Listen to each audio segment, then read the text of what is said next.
Hello दोस्तों, कैसे हैं आप सभी। आशा करता हूँ बहुत ही मस्त होंगे। तो आइए आज हम देखते हैं, है ना, विज्ञान की सीरीज़ को आगे बढ़ाते हैं। और इसमें देखते हैं यूपी डीएलएड के थर्ड सेमेस्टर के विज्ञान के कुछ चुने हुए क्वेश्चन, जिनके एक्सप्लेनेशन से आपके एग्ज़ाम में क्वेश्चन 100% आएंगे, या हो सकता है सेम यही क्वेश्चन आ जाए। तो आइए आज देखते हैं, है ना, इन प्रश्नों को। इससे पहले आपको हम बता दें कि यूपी डीएलएड के थर्ड सेमेस्टर की मैथ की मैराथन क्लास हमने ले रखी है, जो कि लगभग 1 घंटे की है। तो आप देख लेना, बहुत ही अच्छे मार्क आप लाएंगे, क्योंकि फर्स्ट सेमेस्टर की भी हमने अपलोड की थी। तो वहाँ से जो है लगभग 25 में से 20 क्वेश्चन जो है 20 नंबर तक क्या हुआ था, पा गए थे, है ना। काफ़ी लड़के जो है 25 में से 20 का स्कोर करके आए हैं। तो आइए देखते हैं हम। तो पहला क्वेश्चन है, उत्सर्जन क्या है। इंग्लिश में इसको कहते हैं एक्सेलरेशन। क्या बोलते हैं? एक्सेलरेशन, उत्सर्जन।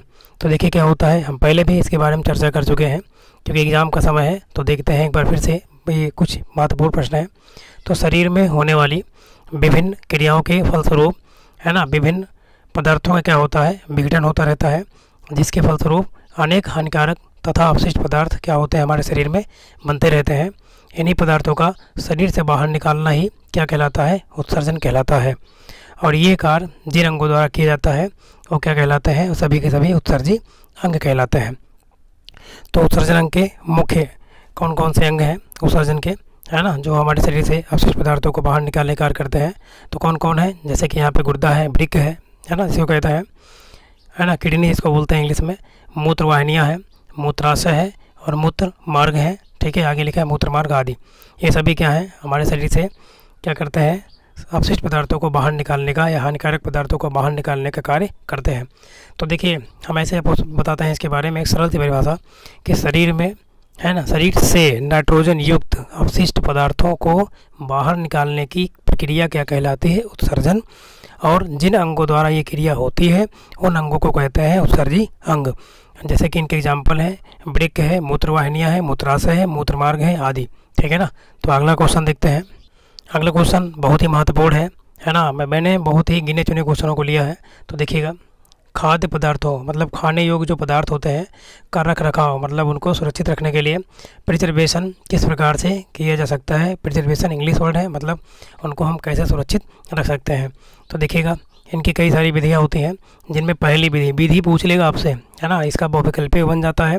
और इसके बारे में पूछ सकता है कि कैनिंग विधि क्या होती है। देखो कैनिंग क्या है, डिब्बे में बंद खाद्य पदार्थ आमतौर पर खाने के लिए लंबे समय तक क्या होते हैं, सुरक्षित रहते हैं। आपने देखा भी होगा दैनिक जीवन में। तो इनको क्या होता है, इसमें इस विधि में इसको भाप द्वारा 15 पाउंड दाब पर, प्रेशर पर, है ना, करीब 15 से 20 मिनट तक क्या करते हैं, पहले गर्म किया जाता है। तो इस क्रिया में क्या होता है, ताप का जो मान होता है लगभग कितना डिग्री रखा जाता है, 121 डिग्री सेंटीग्रेड, है ना, जो कि बहुत ही खतरनाक ताप है, तक रहता है। इसमें सभी जीवाणु क्या होते हैं, जो बैक्टीरिया होते हैं वो क्या होते हैं, नष्ट हो जाते हैं। और उनको, है ना, उनके जो छोटे छोटे स्पोर भी होते हैं वो सभी के सभी क्या हो जाते हैं, नष्ट हो जाते हैं। तो ये विधि है पहली विधि। अभी और देखते हैं हम, नेक्स्ट पेज लेते हैं। तो ये विधियाँ बहुत ही महत्वपूर्ण है, विधियाँ ही पूछ लेता है आपसे एग्जाम में। तो देखो क्या है, पाश्चरीकरण विधि, पास्चराइजेशन इंग्लिश में बोलते हैं। तो इसका प्रयोग सबसे पहले किसने किया था, लुई पाश्चर ने किया था। पूछ सकता है कि पाश्चरीकरण विधि का जो है जनक कौन है। तो कौन है, लुई पाश्चर जी हैं। इन्होंने क्या किया था कि दूध को लगभग 62 डिग्री सेंटीग्रेड पर 30 मिनट तक क्या किया जाता है, गर्म करते हैं। मतलब इस विधि में, पाश्चरीकरण विधि में, दूध को लगभग क्या करते हैं, 62 डिग्री सेंटीग्रेड पर 30 मिनट, लगभग आधे घंटे तक गर्म कर देते हैं। उसके बाद या फिर 71.7 डिग्री सेंटीग्रेड पर क्या करते हैं, 15 सेकेंड। देखिए यहाँ पे ताप कितना था, 62 डिग्री, तो समय ज़्यादा था। यहाँ पे ताप बढ़ा दिया गया तो समय कितना हो गया, 15 सेकेंड तक गर्म करते हैं। फिर से क्या होता है कि जो दूध में, है ना, जो दूध में साधारण रूप से मिलने वाले जो टाइफाइड व क्षय रोग क्या होता है, टीबी जिसको बोलते हैं, ट्यूबरकुलोसिस, है ना, आदि के जीवाणु क्या होते हैं, नष्ट हो जाते हैं। परंतु इस विधि द्वारा एंडोस्पर्म बनाने वाले जीवाणु नष्ट नहीं होते हैं, है ना। इनके छोटे छोटे जो इनको जो उत्पन्न करने वाले स्पोर्स होते हैं वो नष्ट नहीं होते हैं इस विधि में। तो अगला क्वेश्चन देखते हैं नेक्स्ट। कम ताप पर संचय, है ना, कम ताप पर संचय, लो टेम्परेचर स्टोरेज। तो क्या होता है, दैनिक जीवन में आने वाले खाद्य पदार्थों को क्या करते हैं, फ्रीज या फ्रीजर में कम ताप पर। कम ताप का मतलब है ना कि जैसे कि 10 डिग्री 20 डिग्री, ये जो है 37 डिग्री क्या होता है सामान्य, उससे अगर हम नीचे आएंगे तो क्या होगा, कम ताप होगा, और उसके ऊपर जाएंगे तो हीट होगी, ये होता है। तो जिससे वे अधिक समय तक खाने योग्य रह सकते हैं। कम ताप पर जीवाणु मरते तो नहीं हैं, कम ताप पर जीवाणु मरते तो नहीं हैं, परंतु उनकी जो उपापचयी क्रियाएँ होती हैं और उनकी जो वृद्धि होती है आदि पूर्ण रूप से क्या होती है, रुक जाती है। कहने का मतलब है वो जो है अपने जैसे जीव नहीं बना पाते हैं, ठीक है ना। इस विधि में पूरी तरह मरते तो नहीं है, लेकिन जो उनकी जो क्रियाएं होती हैं वृद्धि करने की जो क्षमता होती है, उनकी पावर, वो क्या होती है, पूर्ण रूप से रुक जाती है, ठीक है ना। इस विधि से अंडे, मांस, मछली, फल, सब्जियां, फलों का रस आदि का प्रिजर्वेशन किया जाता है ना। फल, अंडे, मांस, फलों का रस लंबे समय तक बहुत कम ताप पर, लगभग कितना, -10 डिग्री सेंटीग्रेड से लेकर, है ना, -18 डिग्री सेंटीग्रेड पर शीत संग्रह आकार में सुरक्षित रखा जाता है। फ्रीजर में रखा जाता है, कहने का मतलब ये है। तो अगला देखते हैं आगे। अगली विधि क्या है प्रिजर्वेशन की खाद्य पदार्थों की, क्या है, निर्जलीकरण, डिहाइड्रेशन। निर्जलीकरण का मतलब ही क्या, जिसमें से जल को निकाल दिया जाए पूरी तरह से। तो देखिएगा, निर्जलीकरण की क्रिया धूप या हवा में सुखाकर या उष्मा देकर की जाती है। जो ये विधि है, इस विधि में क्या करते हैं, हम उस खाद्य पदार्थ को धूप या हवा में सुखाते हैं या फिर हम उसको उष्मा देकर उसमें से जो पानी होता है उसको वाष्प के रूप में परिवर्तित करके बाहर निकाल देते हैं। तो खाद्य पदार्थों जैसे कि मांस है, मछली है, फल है, सब्जी आदि का पानी बाहर निकल जाने पर वो क्या हो जाते हैं, अधिक समय तक सुरक्षित रह सकते हैं तथा जीवाणु उनको सुगमता से दूषित नहीं कर पाते हैं। जो बैक्टीरिया होते हैं उनको आसानी से दूषित भी नहीं कर पाते हैं इस विधि में, ठीक है ना। निर्जलीकरण में क्या क्या सीखा हमने कि इस विधि में क्या करते हैं, जो खाद्य पदार्थ होता है उसको धूप में या हवा में सुखा लेते हैं या फिर उसको बहुत हीट देकर क्या करते हैं, सुरक्षित रखा जाता है इस विधि में, ठीक है ना। तो कुल मिला के पानी को बाहर निकाला जाता है, इसमें से पानी की मात्रा को बिल्कुल गायब कर दिया जाता है। तो अगला देखिएगा, पाँचवीं विधि क्या है, प्रिजर्वेटिव्स का प्रयोग क्या होता है। देखो, जो अचार है, अचार में आप देखते होंगे जो आते हैं मार्केट में, उनमें क्या होता है, एचटी अम्ल मिलाया दिया जाता है, ठीक है ना। और जो मुरब्बा है में अधिक मात्रा में नमक तथा चीनी डालने से क्या होता है, नमक क्यों डाला जाता है अगर पूछ ले आपसे क्वेश्चन, तो क्या होता है, जीवाणु और कवक आदि का जीवद्रव्य संकुचन हो जाता है ना, सिकुड़ जाता है, कम मात्रा में उनका जो है ओरिजिन हो पाती है, जिससे ये पदार्थ अधिक समय तक क्या होते हैं, सुरक्षित रहते हैं। यदि अचार में नमक तथा मुरब्बे में, अचार में क्या, नमक और मुरब्बे में क्या, चीनी की मात्रा कम हो तो जीवाणु व कवक बहुत तेज़ी से के साथ में इन पर वृद्धि करते हैं और यह पदार्थ खाने योग्य नहीं रह जाते हैं। आजकल कुछ रासायनिक पदार्थ, है ना, प्रिजर्वेटिव्स की भांति प्रयोग में लाए जाते हैं, जैसे कि क्या है, बेंजोइक अम्ल भी है, ठीक है, सोर्बिक अम्ल है, एसिटिक अम्ल मैंने भी बताया अचार में छोड़ दिया जाता है ना, और भी है साले, ठीक है ना, जैसे कि नाइट्रेट है, नाइट्राइट है, इनका प्रयोग मीट को सुरक्षित रखने के लिए किया जाता है, ठीक है ना। तो इस विधि प्रिजर्वेटिव्स का प्रयोग हम क्यों करते हैं, तो मैंने बताया कि इस विधि में अचार और मुरब्बे को, अचार में ज़्यादा मात्रा में नमक और चीनी में क्या, चीनी किसमें, मुरब्बे में डालने से क्या होता है, ये काफ़ी दिन तक सुरक्षित रहते हैं। तो चलिए अगला पेज लेते हैं हम, नेक्स्ट पेज है, देखते हैं। क्वेश्चन के जो लेवल हैं, आपको जब एग्ज़ाम में बैठेंगे ना तब समझ में आएगा कि हाँ जो है बहुत ही सिलेक्टेड क्वेश्चन थे। तो आइए देखते हैं यहाँ पे, यदि छोटी सी क्लास से यदि आपका जो है पास मार्किंग भी मिल जाता है आपको, तो कहीं ना कहीं जो हमारी मेहनत है बहुत ही सफल हो जाएगी, ठीक है। तो आइए देखते हैं हम, ये क्वेश्चन देखिए क्या है, कार्बनिक रसायन का क्या अभिप्राय है। ये बहुत इंपॉर्टेंट है, एग्जाम में से कुछ ना कुछ जरूर आएगा इससे। कार्बनिक यौगिकों में किस श्रृंखला की विशेषता को उदाहरण सहित स्पष्ट करना है हमें, या फिर प्रश्न बन सकता है कि हाइड्रोकार्बन यौगिक क्या है। अभी हम पढ़ेंगे कि हाइड्रोजन और कार्बन से बने यौगिक क्या कहलाते हैं, हाइड्रोकार्बन यौगिक कहलाते हैं। और ये पूछ रहा है कि हाइड्रोकार्बनिक यौगिक जो होते हैं कितने प्रकार के होते हैं, उदाहरण देकर स्पष्ट कीजिए, समझाइए। तो देखिएगा, कार्बनिक रसायन के अंतर्गत क्या होता है, 19वीं शताब्दी के आरंभ में पदार्थों को उनके प्राकृतिक स्रोतों के आधार पर 2 वर्गों में विभाजित किया गया। पहला कार्बनिक, आप पढ़े भी होंगे इंटर में, कार्बनिक रसायन और अकार्बनिक रसायन, है ना, ऑर्गेनिक और इनऑर्गेनिक। तो आइए देखते हैं इनके बारे में हम आगे, ठीक है ना। तो आइए देखेंगे, बैकग्राउंड में थोड़ा दिक्कत होगी तो आप इसको एडजस्ट करना, है ना, क्योंकि ऐसे ही थोड़ा बहुत दिक्कत हो जाती है गाँव में। तो देखिएगा, जंतुओं और वनस्पतियों ने जीवधारियों से उपलब्ध पदार्थों को कार्बनिक पदार्थ तथा खनिज पदार्थों, चट्टानों, भूगर्भ आदि से निर्जीव स्रोतों से उपलब्ध पदार्थों को अकार्बनिक पदार्थ कहा जाता है। तो अगर आपसे पूछे अकार्बनिक पदार्थ कैसे कहते हैं, तो क्या होता है, निर्जीव स्रोतों से प्राप्त पदार्थ, चट्टानों से, भूगर्भ से, है ना, खनिज पदार्थों से जो प्राप्त पदार्थ होते हैं उन्हें हम कहते हैं अकार्बनिक पदार्थ। जैसे कि क्या है, चीनी है, यूरिया है, याद रखना। एल्कोहल है, जिसको कहते हैं दारू, मदिरा। सिरका है, ठीक है, सिरका का मतलब क्या होता है, एसिटिक अम्ल। और ये सभी जो है आदि कार्बनिक यौगिकों के वर्ग में। तथा सोडियम क्लोराइड, हाइड्रोक्लोरिक अम्ल, मतलब इसका सूत्र होता है HCl। सोडियम क्लोराइड का मतलब होता है साधारण नमक का सूत्र, जिसको हम NaCl से दिखाते हैं। कैल्शियम कार्बोनेट है ना, कार्बन डाइऑक्साइड CO2, इसका होता है सूत्र। कैल्शियम कार्बोनेट का सूत्र क्या होता है, CaCO3। ध्यान से देखना, सूत्र भी पूछ सकता है आपसे एग्जाम में। सोडियम क्लोराइड का क्या होता है, NaCl, ठीक है ना। उसके बाद हाइड्रोक्लोरिक अम्ल का क्या होता है, HCl। कैल्शियम कार्बोनेट का क्या होता है, CaCO3। कार्बन डाइऑक्साइड का क्या होता है, CO2। आदि यौगिक अकार्बनिक यौगिकों के वर्ग में रखे गए हैं। जो ऊपर वाले थे ये सभी किस में थे, कार्बनिक में, जबकि जो नीचे वाले हैं ये क्या है, अकार्बनिक है। तो आइए देखते हैं अगला। सन 1828 ईस्वी में जो ओलर है ना, वैज्ञानिक थे ओलर, सर्वप्रथम इन्होंने प्रयोगशाला में एक कार्बनिक यौगिक बनाया था जिसका नाम क्या था, यूरिया, है ना। यूरिया अभी देखेंगे। ये देखिए यूरिया का सूत्र है NH2CO NH2। तो देखो ये किससे बनाया था, तो यूरिया बना प्रयोगशाला में बनने वाला क्या था, पहला कार्बनिक यौगिक है। याद रखना, पूछ सकता है एग्जाम में कि प्रयोगशाला में बनने वाला पहला यौगिक कौन था, तो वो क्या था, यूरिया। कैसा यौगिक था, कार्बनिक यौगिक था, कार्बन से बना था। तो देखिएगा, यूरिया अमोनियम साइनेट को गर्म करके बनाया गया था। किसके द्वारा बनाए थे, जो है ओलर जी, यूरिया को अमोनियम साइनेट को गर्म करके क्या बनाए थे, यूरिया। तो अमोनियम साइनेट का फार्मूला पूछ सकता है, क्या होता है, NH4CNO। याद रखना, NH4CNO, है ना, जिसको जब तोड़ेंगे हम, रिएक्शन जब होगी तो क्या बनेगा, ये NH2CO NH2, जो कि क्या होगा, यूरिया का सूत्र है। ये यूरिया का सूत्र है। आगे देखो, एक बड़ी संख्या यौगिकों की ऐसी होती है जिनमें उपस्थित तत्वों में से एक तत्व क्या होता है, कार्बन होता है, उनको कार्बनिक यौगिक कहते हैं। तो कुल मिला के कार्बनिक यौगिक किसे कहते हैं, तो ऐसा यौगिक, है ना, कोई भी यौगिक जिसमें कार्बन की कुछ ना कुछ मात्रा होगी, एक तत्व जरूर कार्बन का होगा, तो वो यौगिक क्या कहलाएगा, कार्बनिक यौगिक कहलाएगा। परंतु कुछ कार्बन युक्त यौगिक कार्बनिक यौगिक के अंतर्गत नहीं आते, मतलब एक्सेप्शन है, अपवाद है। जैसे कि CO2 गैस है ना, और क्या है, CO कार्बन मोनोऑक्साइड, और क्या है, कार्बोनेट है, बाई कार्बोनेट है, साइनाइड है। ये सभी जो है क्या होते हैं, कार्बनिक युक्त यौगिक के अंतर्गत नहीं आते हैं। चलिए अब आगे देखते हैं, हम थोड़ा सा इम्पोर्टेंट लेते हैं, थोड़ा सा समय कम है। ये देखिए, ये जो डिफिनेशन है बहुत महत्वपूर्ण है कि कार्बनिक यौगिकों का अध्ययन रसायन विज्ञान की जिस शाखा में किया जाता है उसे हम क्या कहते हैं, कार्बनिक रसायन। पूछ सकता है एग्जाम में। अब देखो भैया, ये बहुत महत्वपूर्ण है, हाइड्रोकार्बन क्या है ना, हाइड्रोकार्बन क्या होते हैं।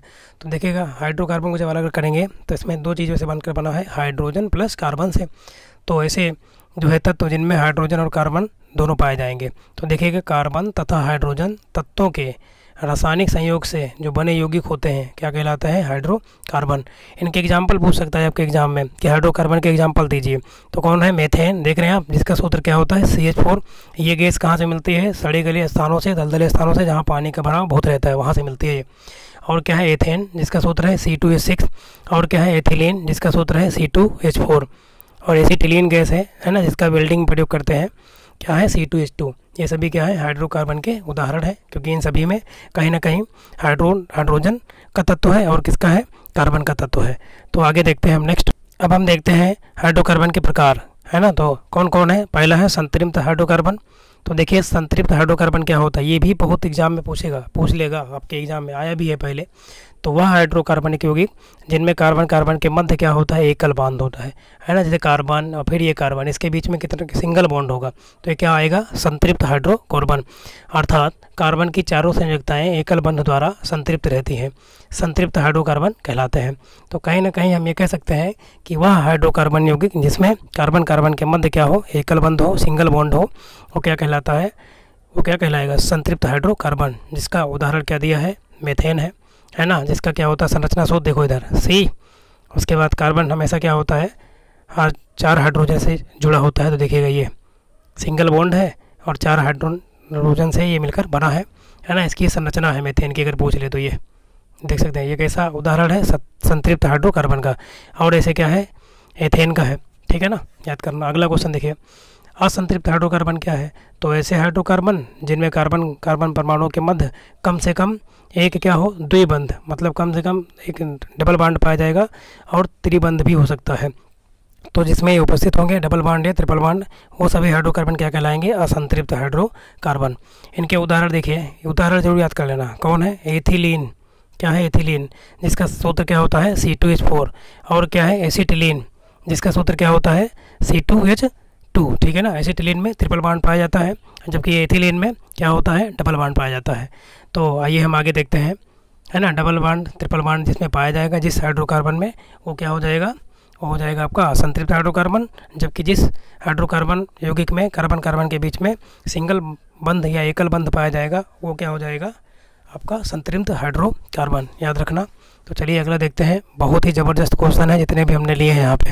एक्सप्लेनेशन आप सुनना, है ना। थोड़ा बहुत दिक्कत हो जाती है तो आप उसको एडजस्ट कर लेना ज़रूर, है ना। और सब्सक्राइब कर लेना हमारे चैनल को यदि आपको वीडियो पसंद आए तो। नेक्स्ट सेमेस्टर में तो हम पूरा फास्ट डालेंगे, देख लेना, है ना। साइंस, मैथ और भी जो विषय हैं उनको बहुत ही बेहतरीन तरीके से पढ़ाएंगे, क्योंकि अब की बार तो अभी हमने बहुत जल्दी ही चैनल बनाया है, ठीक है। तो इसलिए इतना समय हमारे पास मिल नहीं पाया।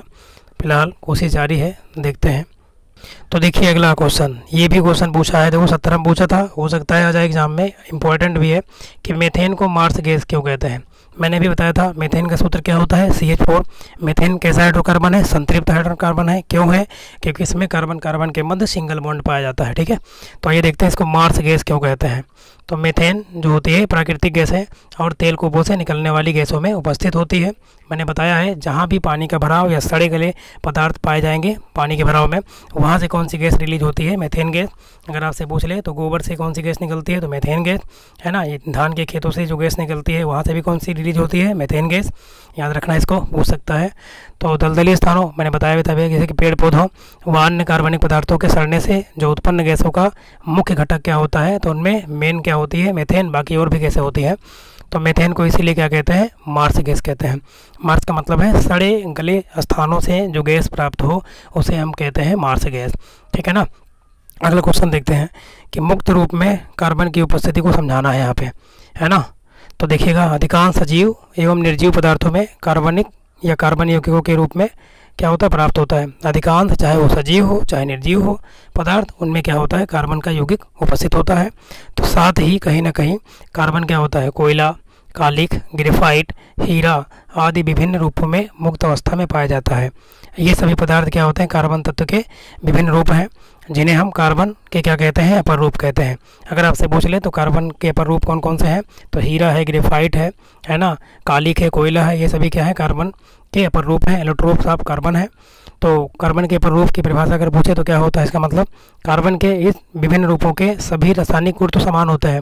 जो अपर रूप पाए जाते हैं कार्बन के, इनमें क्या होता है, उनके जो केमिकल गुण होते हैं, प्रॉपर्टीज, रासायनिक गुण, वो समान होते हैं सबके, लेकिन जो फिजिकली होते हैं वो सब अलग अलग होते हैं। जैसे हीरा अलग है ना, ग्रेफाइट अलग है, लेकिन अगर रासायनिक तौर से देखेंगे तो उसमें कहीं ना कहीं कार्बन ही पाया जाता है। तो इसलिए कहते हैं कार्बन अपर रूप का मतलब क्या है कि रासायनिक गुण तो समान होंगे, जबकि उनके जो भौतिक गुण होंगे वो भिन्न भिन्न होते हैं। तो अगर आपसे पूछ लें कि हीरा क्या होता है, हीरा प्रकृति में पाया जाने वाला सबसे कठोरतम प्राकृतिक पदार्थ है ना। चलो तो देखते हैं आगे हम अगला, ये बहुत इंपॉर्टेंट है, पूछ लेता है एग्जाम में। ग्रीन हाउस गैस में, है ना, प्रभाव में कौन कौन सी गैसें जो होती हैं योगदान करती हैं। तो देखिए इसमें क्या होता है, सबसे ज़्यादा अगर पूछे ग्रीन हाउस प्रभाव में कौन सी गैस होती है, तो CO2 गैस होती है, ये मेन है। बाकी और कौन सी होती है, क्लोरोफ्लोरोकार्बन, जिसका सूत्र होता है, पूछ सकता है आपसे, CFC6, याद रखना, क्लोरोफ्लोरोकार्बन, ठीक है ना। जो कि कहाँ से निकलती है, हमारे जो हम घर में जो फ्रिज यूज़ करते हैं आज के, अब तो जो है इस पर बैन है। अब इसमें क्या भरा जाता है, अब अमोनिया गैस, है ना, लिक्विड अमोनिया का प्रयोग किया जा रहा है, जबकि पहले CFC गैस का प्रयोग बहुत मात्रा में होता था, जिससे जो ओजोन की परत है हमारी वो भी क्या हो रही थी, उसमें छिद्र हो रहे थे। अगली जो है गैस कौन सी है, मीथेन है, जिसका सूत्र मैंने बताया था CH4 होता है ना। फिर ओजोन है, जिसका सूत्र क्या होता है, O3। ये सभी क्या है, बहुत ही प्रमुख हैं, जो कि ग्रीन हाउस प्रभाव को उत्पन्न करने में बहुत ज़्यादा सहायता करती हैं। अगला क्वेश्चन देखिए भैया, अगला क्वेश्चन बायो से रिलेटेड है और ये बहुत ही क्या है, मस्त क्वेश्चन है, और इससे तो बहुत ही क्वेश्चन बना है अगली बार देखिएगा। मधुमेह, जिसको क्या कहते हैं, डायबिटीज, है ना, का वर्णन करना है, जिसको हम सिंपल लैंग्वेज में शुगर बोल देते हैं गांव में। तो देखिएगा मधुमेह क्या है, मधुमेह क्या होता है, रोग। तो शरीर में जब इंसुलिन की कमी, इंसुलिन क्या है, एक हार्मोन है, उसकी जब कमी हो जाती है तो जो लीवर की कोशिकाएं हैं, मतलब यकृत की, ये जो है ग्लूकोज को, जो ग्लूकोज क्या होता है, चीनी जो होती है उसी वही ग्लूकोज है यहाँ पे, है ना, शर्करा जिसको बोलते हैं हम, को ग्लाइकोजन में परिवर्तित करने में एवं संग्रह करने की क्षमता में कमी हो जाती है। परिणाम स्वरूप क्या होता है, फिर रुधिर में ग्लूकोज की सांद्रता बढ़ जाती है ना, ब्लड में क्या होती है, रुधिर मतलब ब्लड में ग्लूकोज की मात्रा की सांद्रता जो होती है वो बढ़ने लगती है। फिर क्या हो जाता है, हाइपरग्लिसीमिया इसे कहते हैं। अगर आपसे पूछ ले क्वेश्चन देखो बन गया कि हाइपरग्लिसीमिया किसे कहते हैं, तो जब ब्लड में ग्लूकोज की सांद्रता बढ़ जाती है तब उस कंडीशन को हम कहते हैं कि व्यक्ति को हाइपरग्लिसीमिया हो गया है। एवं जब मूत्र में ग्लूकोज की मात्रा है ना क्या होती है 300 से 500 mg मतलब मिलीग्राम है ना प्रति 100 ml, मतलब 100 ml मूत्र में यदि 300 से 500 मिलीग्राम क्या बना रहा हो, ब्लड में ग्लूकोज बन रहा हो, तो क्या हो जाता है, तो इस बीमारी को हम क्या कहते हैं, मधुमेह। याद रखना ये बहुत इंपॉर्टेंट है कि जब 100 ml मूत्र में 300 से 500 मिलीग्राम क्या बनने लगे, ब्लड के अंदर ग्लूकोज की मात्रा बनने लगे, तो उससे क्या होता है, व्यक्ति को मधुमेह रोग हो जाता है। ठीक है ना। मधुमेह रोग में होता क्या है कि आदमी का जो गला होता है बहुत ज़्यादा सूखने लगता है ना, उसको बार बार पेशाब आती है और वो बार बार पानी भी पीता है। तो ये देखते हैं हम, पानी कम पीता है फिर भी उसको बार बार यूरिन आती है। तो आगे देखते हैं हम इसके आगे, तो देखिए क्या होता है। आज जो है, आज के समय में विश्व में यदि सर्वे किया जाए तो प्रत्येक तीसरा व्यक्ति मधुमेह से ग्रसित है। मतलब अगर 3 व्यक्ति हम ले लें या आप मान लें 3 व्यक्ति हैं कोई, तो 2 व्यक्ति तो उसमें बचे हैं, लेकिन जो तीसरा व्यक्ति है उसको क्या है, उसको कहीं ना कहीं शुगर है, डायबिटीज़ है। तो बताओ इस प्रकार के मनुष्य को मतलब किस हार्मोन का टीका लेना पड़ता है, वैक्सीन। तो आप अगर जब कमी हो जाती है इसकी हार्मोन की, जो कि कौन बनाता है अगर पूछे तो जो हमारा शरीर का जो अग्नाशय है पैनक्रियाज, ठीक है ना, वो जो होता है इंसुलिन बनाने का कार्य करता है, उसकी जो बीटा कोशिकाएं होती हैं वो बनाती हैं। और जब वो जो है उनमें छीड़ता पा जाती है और जब वो सही से नहीं बना पाता है तो हमारे शरीर के अंदर क्या होता है, इंसुलिन की कमी होने लगती है, जिसे हमें बाहर से लेना पड़ता है। किसके फॉर्म में, किसके फॉर्म में, वैक्सीन के फॉर्म में। ठीक है ना। तो ये हो गया, तो ये हो गया। आगे देखते हैं, क्योंकि मधुमेह होने का प्रमुख कारण क्या है, अनियमित जीवन शैली। जो बीमारी है अगर पूछ ले कि ये क्यों हो जाती है, तो कोई ज़रूरी नहीं कि जो बहुत ज़्यादा चीनी खाता है या नहीं खाता है उसी को शुगर हो, है ना, कि ये इसका मेन कारण क्या है, अनियमित जीवन शैली। ठीक है ना। अब देखो, मधुमेह रोग सामान्यतया बहुत लोगों में पाया जाता है, भारत में यह बहुत अधिक मिलता है। सबसे ज़्यादा यहाँ पे अगर देखें अपने इंडिया में तो मधुमेह रोग से पीड़ित बहुत ज़्यादा लोग हैं, है ना। और ये कितने प्रकार का होता है अगर पूछ लें तो 2 प्रकार का। पहला डायबिटीज़ मेलिटस, डायबिटीज़ का मतलब क्या है, मधुमेह रोग, है ना, मेलिटस इसका नाम है एक पहला प्रकार, और दूसरा क्या है, डायबिटीज़ इंसिपिडस। याद रखना। चलिए अगला पेज लेते हैं। तो अगला क्वेश्चन देखो, है ना, पूरा अगर आप देख लेंगे वीडियो को, एक्सप्लेनेशन ज़्यादा ज़रूरी है सुनना, जो हम बार बार बोलते हैं। तो देखिएगा, ऐसे रोग जो प्रत्यक्ष या परोक्ष रूप से एक व्यक्ति से दूसरे व्यक्ति को संक्रमित हो सकते हैं, मतलब फैल सकते हैं एक व्यक्ति से दूसरे व्यक्ति में बहुत ही आसानी से, तो वो रोग ही क्या कहलाते हैं, संक्रामक रोग। मतलब उन्हें हम क्या कहते हैं, संक्रामक रोग। तो ऐसे रोग जो प्रत्यक्ष या परोक्ष रूप से, है ना, एक व्यक्ति से दूसरे व्यक्ति में आसानी से फैल जाते हैं, उन रोग को हम क्या कहते हैं, संक्रामक रोग कहते हैं। आगे देखिए, सूक्ष्म जीव से होने वाले रोग संक्रामक होते हैं। याद रखना, सूक्ष्म जीवों से जो छोटे छोटे बैक्टीरियाज होते हैं, है ना, उनसे जो होने वाले रोग होते हैं क्या होते हैं, संक्रामक होते हैं। तो सूक्ष्म जीव रोगी के शरीर में क्या करते हैं, वृद्धि करते हैं। जो ये सूक्ष्म जीव हैं ये क्या करते हैं, ये रोगी के शरीर में वृद्धि करते हैं, है ना, अपनी कोशिकाओं में, सेल्स में अपने आप को में वृद्धि करते रहते हैं। तो संख्या में बढ़ते हैं और शरीर के रोग का आश्रय क्षेत्र बना लेते हैं। ठीक है ना। रोगी से अन्य स्वस्थ व्यक्ति को रोग आसानी से संक्रमित हो सकता है, जैसे कि कौन सा रोग है, क्षय रोग। क्षय रोग को क्या बोलते हैं, टीबी, ट्यूबरकुलोसिस। ठीक है ना। हैजा है और इन्फ्लुएंजा है, ये सभी वायरस से हो जाते हैं। कुछ रोग वाहक के द्वारा भी फैल सकता है, जैसे कि मलेरिया है, ठीक है ना, फाइलेरिया है एवं काला ज्वार है। ये सभी क्या हो जाते हैं, ये जो होता है कुछ किसी वाहक वेक्टर के द्वारा भी क्या होते हैं, एक व्यक्ति से दूसरे व्यक्ति में फैल सकते हैं। तो आगे देखते हैं अगले क्वेश्चन। देखो, ये तो बहुत महत्वपूर्ण है, अभी इसके बारे में हमने पढ़ा भी था कि इंसुलिन पर संक्षिप्त टिप्पणी लिखो। इसके पहले हम क्या पढ़े थे, इसके पहले हमने पढ़ा था कि डायबिटीज़ क्या होता है। डायबिटीज़ एक बीमारी है जिसमें क्या होता है, जो हमारे शरीर का जो ब्लड है उसमें जो है शर्करा की मात्रा, मतलब चीनी की मात्रा बढ़ जाती है, जिससे व्यक्ति को क्या हो जाता है, डायबिटीज़ हो जाता है। तो हम देखते हैं इंसुलिन। इंसुलिन क्या है, एक हार्मोन है। तो देखते हैं, शरीर में कार्बोहाइड्रेट के उपापचय में, जो शरीर में कार्बोहाइड्रेट होता है उसके उपापचय में इसकी महत्वपूर्ण भूमिका होती है।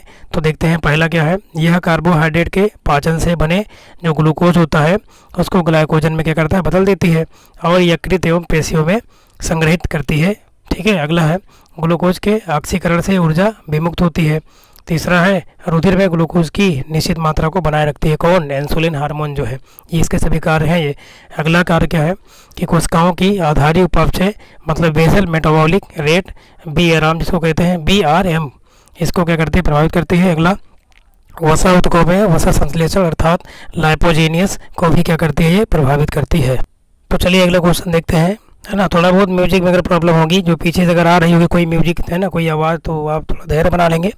तो ये देखते हैं देखते हैं क्या है, सामान्य स्वस्थ मनुष्य में शर्करा की मात्रा भोजन से पहले और भोजन के बाद कितनी होनी चाहिए, देख सकते हैं, है ना।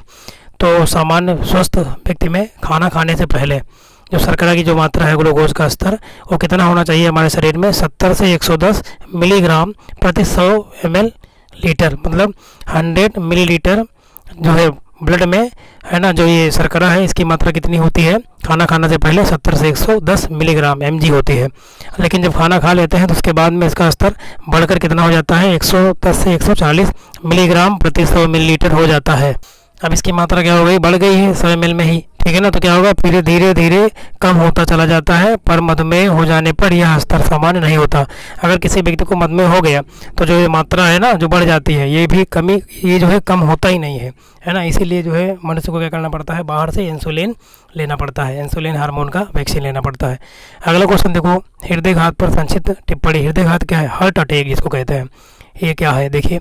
तो हृदय में जो हमारा हार्ट है उसमें रक्त की आपूर्ति में जब कमी आ जाती है पर ही क्या होता है, हृदयघात या हार्ट अटैक होता है। हमारे जो हार्ट है तो उसमें जो रक्त की आपूर्ति में कमी आने लगती है तभी क्या हो जाता है, हृदयघात व्यक्ति को होता है।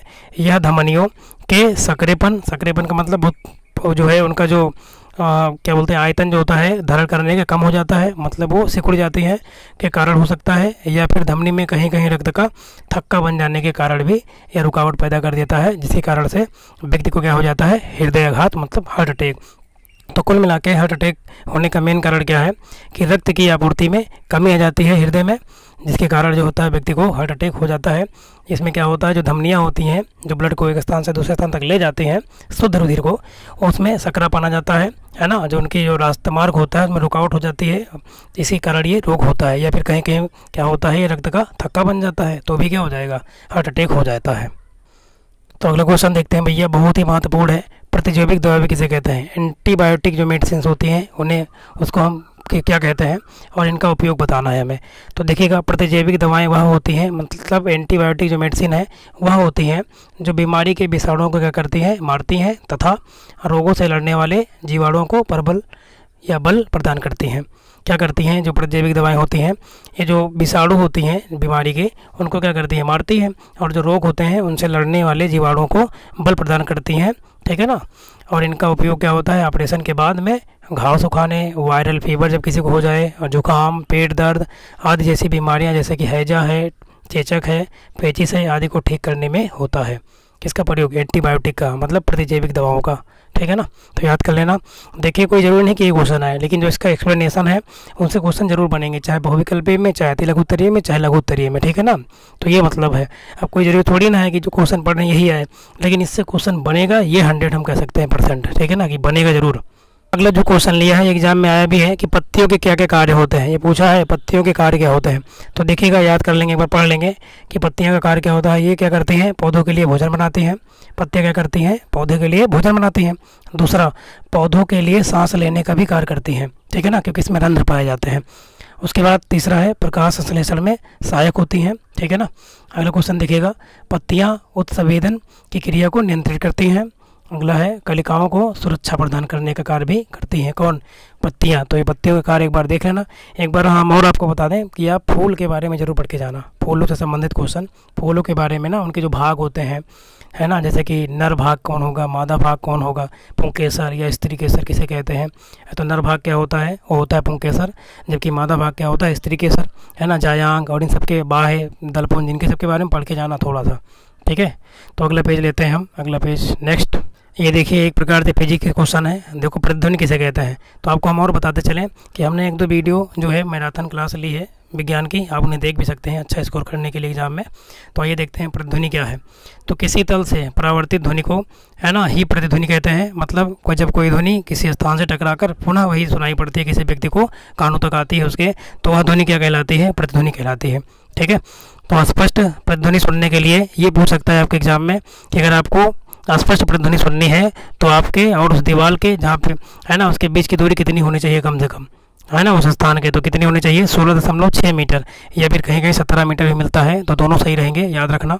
अगला क्वेश्चन देखिए, प्रतिध्वनि में ध्वनि का परावर्तन केवल एक बार होता है। ये जरूर याद करना नोट करके कि जो प्रतिध्वनि है उसमें जो ध्वनि का परावर्तन है जो लौटती है एक ही बार लौटती है, जबकि गूंज जो होती है गूंज भी ऐसे होती है, उसमें क्या होती है जो ध्वनि होती है वो बार बार गूंजती रहती है। जैसे आप एक कमरे में बोले तो बंद कमरे में तो कई बार आपको सुनाई पड़ती है, तो वो प्रतिध्वनि नहीं होती है, वो क्या होती है गूंज, लेकिन लगता है कि दोनों की दोनों प्रतिध्वनि है। तो प्रतिध्वनि में क्या होता है परावर्तन एक बार, जबकि गूंज में कई बार होता है, बारंबार होता है। अगला क्वेश्चन देखो, ये बायो का है, महत्वपूर्ण प्रश्न। ऊष्मा से आप क्या समझते हैं, हीट क्या होती है और इसका मात्रक भी बताना है। तो देखिए ऊष्मा क्या है, ऊष्मा क्या है, एनर्जी का एक रूप है। ऊष्मा क्या है, एक प्रकार की ऊर्जा है जिससे किसी वस्तु में होने से वह वस्तु क्या होती है, गर्म प्रतीत होती है, तथा उसके निकल जाने पर वस्तु क्या हो जाती है, ठंडी हो जाती है ना। तो ऊष्मा का अगर आपसे मात्रक पूछ ले किस पद्धति में, मतलब मीटर, किलोग्राम और सेकंड पद्धति में मात्रक क्या होता है, ऊष्मा का क्या होता है, जूल, याद रखना। तथा व्यवहारिक मात्रक क्या होता है, कैलोरी, कैलोरी में भी ऊष्मा मापी जाती है ना, और किलो कैलोरी में भी ये बड़े मात्रक हैं। तो अगला देखो, ये जरूर याद कर लेना कि 1 कैलोरी में कितने जूल होते हैं, एग्जाम में पूछ सकता है विकल्प में, है ना। तो 1 कैलोरी में कितने जूल ऊष्मा होती है, 4.18 जूल। 1 कैलोरी में 4.18 जूल ऊष्मा उत्पन्न होती है, याद रखना। तो अगला क्वेश्चन लेते हैं, है ना, जल्दी से। क्वेश्चन का जो लेवल है मैं बता रहा हूँ कि एग्जाम में यहाँ से क्वेश्चन आएंगे, ये मैं कह सकता हूँ 100%। तो देखिए अगला, ऊष्मा संचरण की कितनी विधियाँ हैं, मतलब ऊष्मा के संचरण का मतलब चलना, तो एक स्थान से दूसरे स्थान तक जाने की। तो ऊष्मा की कैसी 3 विधियाँ हैं, कौन कौन सी विधियाँ हैं, याद रख लेना। संचालन विधि है, जब चलकर ऊष्मा जाए। एक संवहन विधि है ना, जैसे कि जब हम ठंडे में क्या होता है कि किसी जो है ना अंगीठे के सामने क्या करते हैं, जब तापते हैं, है ना, जो है आग लेते हैं अपने शरीर के लिए, हीट लेते हैं, तो क्या होता है ऊष्मा उस विधि में संवहन द्वारा आती है हमारे हाथों तक। और एक होता है विकिरण द्वारा। विकिरण में जब जो सुनना एक्सप्लेनेशन बहुत ज़रूरी है, जो सूर्य से पृथ्वी तक जो ऊष्मा आती है वो कौन सी विधि से आती है, याद कर लेना आप, विकिरण विधि से। तो संचालन विधि से कैसे क्या होता है, आपने देखा होगा कि आप जो है जैसे कि खाना बना रहे हो, है ना, या फिर खाना भी छोड़िए आप, यदि आप कोई लोहे की छड़ ले लें और उसको आग में क्या करें, गर्म करें, है ना, पकड़ के, और जो है बिना किसी प्लास्टिक का प्रयोग किए, है ना, तो क्या होगा, कुछ समय बाद वो ऊष्मा जो का धीरे धीरे आपके हाथों में पहुंच जाएगा और आपको क्या होगा, जलन लगेगा और आप क्या करेंगे, जल भी सकते हैं और उसको आप छोड़ देंगे इसीलिए, है ना। तो आइए आगे देखते हैं हम। बाकी ये आप देखिए यहाँ पे दिया जो है, इसको आप पढ़ लेना अगर आपके पास समय होगा तो। बाकी हमने जो है मतलब जो है काफ़ी एक्सप्लेन कर दिया है, बहुत है इतना, ठीक है ना। तो लास्ट पेज लेते हैं इस सीरीज का। तो आइए देखते हैं, ये दोष भी आपके जो है पार्ट में है कि दृष्टि दोष क्या होता है। दृष्टि दोष क्या होता है, जब मानव नेत्र के सामने दृष्टि की न्यूनतम दूरी कितना 25 सेंटीमीटर पर रखी वस्तु साफ साफ दिखाई नहीं देती, तो इसे क्या कहते हैं, दृष्टि दोष कहते हैं। गला गड़बड़ हो गया हमारा। तो आपसे पूछ सकता है कि दृष्टि दोष कितने प्रकार का होता है, तो 2 प्रकार का, निकट दृष्टि दोष और दूर दृष्टि दोष, ठीक है ना। तो देखिएगा निकट दृष्टि दोष क्या होता है, आप हमारी जो है जो हम बोलेंगे वो सुनिएगा, ये बहुत टफ है, आपको समझ में नहीं आएगा। निकट दृष्टि दोष में क्या होता है कि निकट दृष्टि दोष में निकट की वस्तुएं, है ना, तो व्यक्ति को क्या होती हैं, स्पष्ट दिखाई देती हैं, किंतु जो दूर की वस्तुएं होती हैं वो व्यक्ति को स्पष्ट दिखाई नहीं देती हैं। याद रखना केवल इतना बस, निकट दृष्टि दोष में जो दोष होगा व्यक्ति की आंखों में, वहाँ की वस्तु दिखेगी, और जो है ना, जैसे कि निकट है तो निकट वाली साफ दिखेगी और दूर वाली साफ दिखेगी ही नहीं, और जब दूर पूछेगा तो दूर वाली साफ दिखेगी, जबकि पास वाली सही है नहीं दिखेगी। और क्वेश्चन सुनिए हमसे, अगर आपसे पूछ ले कि जो है मानव की दृष्टि की स्पष्ट दृष्टि की न्यूनतम दूरी कितनी होती है, तो कितनी होती है, 25 सेंटीमीटर। या फिर आपसे पूछ ले कि स्वस्थ नेत्र का निकट बिंदु कितना होता है, तो 25 सेंटीमीटर। और अगर दूर बिंदु पीछे तो क्या होगा, अनंत होगा, याद रखना, है ना। और एक चीज़ देखिए क्वेश्चन यहाँ पे कि अगर आपसे पूछे कि निकट दृष्टि दोष को हम कैसे दूर कर सकते हैं, तो निकट दृष्टि दोष में हम क्या करते हैं, अवतल लेंस लगाते हैं, ठीक है ना। कौन सा लेंस प्रयोग करेंगे, अवतल लेंस का प्रयोग करेंगे। और एक्सप्लेन करें, अवतल लेंस क्या होता है। अवतल लेंस क्या होता है, बीच में दबा होता है और किनारों पर क्या होता है, मोटा हुआ होता है ना, मतलब बीच में पतले होते हैं, किनारों पर क्या होते हैं, मोटे होते हैं। और अवतल लेंस को जो है अपसारी लेंस भी कहते हैं, क्योंकि ये जो है किरणें जब इस पर पड़ती हैं समांतर जाने के बाद, तो ये टकराने के बाद इधर क्या होती हैं, अलग अलग दिशाओं में फैल जाते हैं, याद रखना। तो ये अपसारी लेंस भी होता है, ठीक है ना। तो अगर निकट दृष्टि दोष है तो अवतल लेंस लगाना पड़ेगा, क्योंकि जो होता है। और देखिए और क्वेश्चन सुनेंगे आप कि हमारे नेत्र में जो प्रतिबिंब कहाँ बनता है, अगर पूछ ले तो रेटिना पर बनता है, ठीक है ना, याद रखना। हमारे नेत्र में जो प्रतिबिंब बनता है रेटिना पर बनता है। अगर ये पूछ ले कि मानव नेत्र में लेंस कौन सा होता है, तो आप बताएंगे उत्तल लेंस होता है लगा, ठीक है ना। तो याद रखना। चलिए आगे देखते हैं। हमने निवारण बता दिया, निकट दृष्टि दोष को कैसे दूर करेंगे, उचित फोकस दूरी के अवतल लेंस के द्वारा। अब सुनिए दूर दृष्टि दोष। तो आप क्या बताएंगे, दूर दृष्टि दोष में क्या होता है, दूर की वस्तुएं तो स्पष्ट दिखाई देती हैं, किंतु जो नज़दीक की वस्तुएं होती हैं वो व्यक्ति को सही से दिखाई नहीं देती हैं। तो उस समय क्या हो जाता है, व्यक्ति को दूर दृष्टि दोष हो जाता है। मैंने बताया ना, जो दोष होगा परिभाषा में वहाँ की वस्तु साफ दिखेगी, है ना। जैसे कि दूर है तो दूर वाली साफ दिखेगी, नज़दीक वाली साफ दिखेगी ही नहीं। अब अगर आपसे पूछ ले कि इसका निवारण कैसे करते हैं, तो कैसे करते हैं, याद रखना, उत्तल लेंस द्वारा, उचित फोकस दूरी का उत्तल लेंस लगाकर। और उत्तल लेंस को किस नाम से जानते हैं, देखो उत्तल लेंस कैसा है, ये क्या है, ये बीच में क्या है, मोटा है, और किनारे पर क्या है, ये जाके कहीं ना कहीं पतले हैं, ठीक है ना। याद रखना, वो क्या था, वो बीच में पतले थे, किनारों पर मोटे, जबकि ये बीच में मोटे हैं और किनारों पर पतले हैं। इस लेंस को किस नाम से जानते हैं अगर पूछें, तो इसको कहते हैं अभिसारी, क्योंकि यहाँ से जो किरणें होती हैं जब टकराती हैं यहाँ से, तो ये एक बिंदु पर क्या कर देता है, इसको फोकस कर देता है, मतलब एकत्रित कर देता है। ये देखिए ऐसे, तो ये हो गया यहाँ पे, तो ये हो जाएगा आपका फोकस बिंदु, ठीक है ना। तो ये इस प्रकार ये हो गया। तो हमने यहाँ पे देख लिया इतने क्वेश्चन बहुत सारे। कुछ और परिभाषा सुने हमसे, जैसे कि आपसे पूछ लिया प्रकाश क्या है, तो प्रकाश क्या होता है, प्रकाश क्या है, ऊर्जा है ना, जिसके उपस्थिति में हम वस्तुओं को देख पाते हैं। अगर आपसे प्रकाश के गुण पूछ ले तो बताएंगे क्या, प्रकाश सीधी रेखा में चलता है सदैव, है ना। निर्वात में प्रकाश की चाल का मान क्या होता है, 3 × 10⁸ मीटर प्रति सेकंड। अगर पूछे कि प्रकाश कैसी तरंग है, तो आप याद रखना अनुप्रस्थ तरंग है ना, जबकि ध्वनि क्या है, अनुदैर्घ्य तरंग है। तो आशा करता हूँ ये वीडियो आपको बहुत ही मस्त लगेगा, है ना। इसको आप बस 1-2 बार देख लेना। इसके जो हमने एक्सप्लेनेशन किया है, जो कि कई क्वेश्चन केमिस्ट्री के बने हैं, और ये सब आप देख लेंगे बायो के हैं, तो आप अच्छा स्कोर कर पाएंगे। आपका अति लघुत्तरीय भी, लघुत्तरीय भी और बहुविकल्पीय भी सही हो जाएगा। और हाँ, आपको बता दें, 1-2 वीडियो हमने और जो है अपने उस पर चैनल पे अपलोड किया है, उनको देख लें। उसमें जो है हमने फार्मूले से रिलेटेड फिजिक्स के, है ना, फिजिक्स के, केमिस्ट्री के जो बहुत महत्वपूर्ण चुने हुए क्वेश्चन हैं, लगभग आधे घंटे का होगा वीडियो। अगर आप देख लेंगे ना, तो आपका जो बहुविकल्पीय आएगा, और इसको भी साथ साथ देख लेंगे, तो आप गर्दा काट देंगे एग्जाम में, 100% मैं बता रहा हूँ। तो चलिए, सभी का बहुत बहुत धन्यवाद। और चैनल को हमारे क्या करेंगे, सब्सक्राइब जरूर कर लेना नेक्स्ट सेमेस्टर के लिए। और जो है कोई भी अगर आपका भाई बहन कोई भी 9th-10th में भी अगर होगा, तो आप उससे हमारे चैनल को सब्सक्राइब करा देना, क्योंकि हम बहुत जल्द उसकी भी क्लासेस जो है चलाएँगे, मैथ और साइंस की बढ़िया से। तो चलिए, धन्यवाद सभी का बहुत बहुत।